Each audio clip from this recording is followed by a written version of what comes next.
In this video, I'm going to follow up on my process of learning Vue.js. This is part 2. In part 1 of my process of learning Vue.js, I read the documentation from the Vue.js site and I got my first project started. Throughout the month, I started a tutorial where it was a crash course from scratch. This crash course was a to-do app by John, and I'll put it in the description box below. And that's about all I had time for this month. So now let's jump into the code where I'm continuing on the documentation, in which I'm going to do a couple tutorials as well as work on the to-do app if I have time.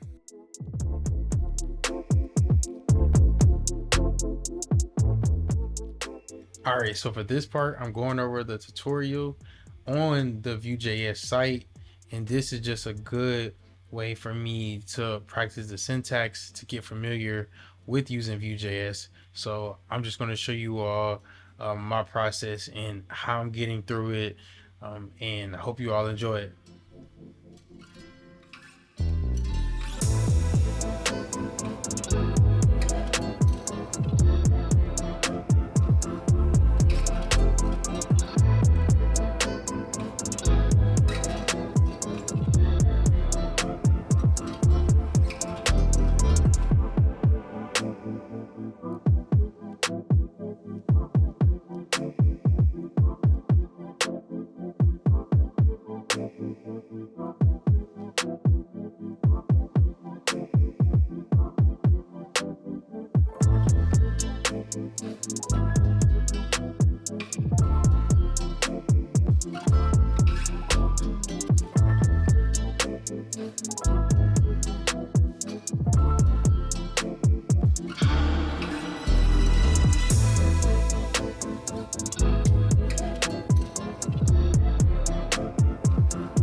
All right, so this is the second part of my process of learning Vue.js, and this is a follow-up to part one. So now I'm just cleaning up my project and starting it up.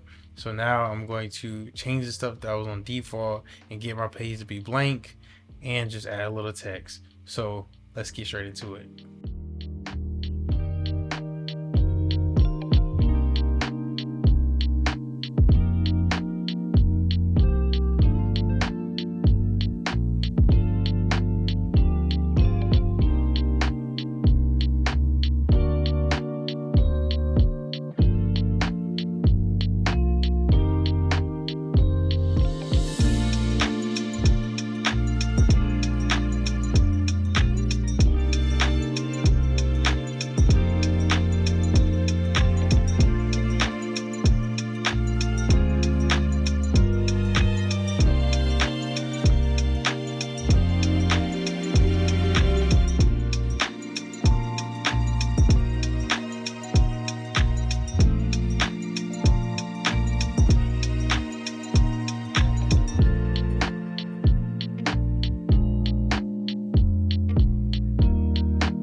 Alright, so that is it for this video on my process of learning Vue.js part 2. Be sure to subscribe, and I'll see you all in the next video.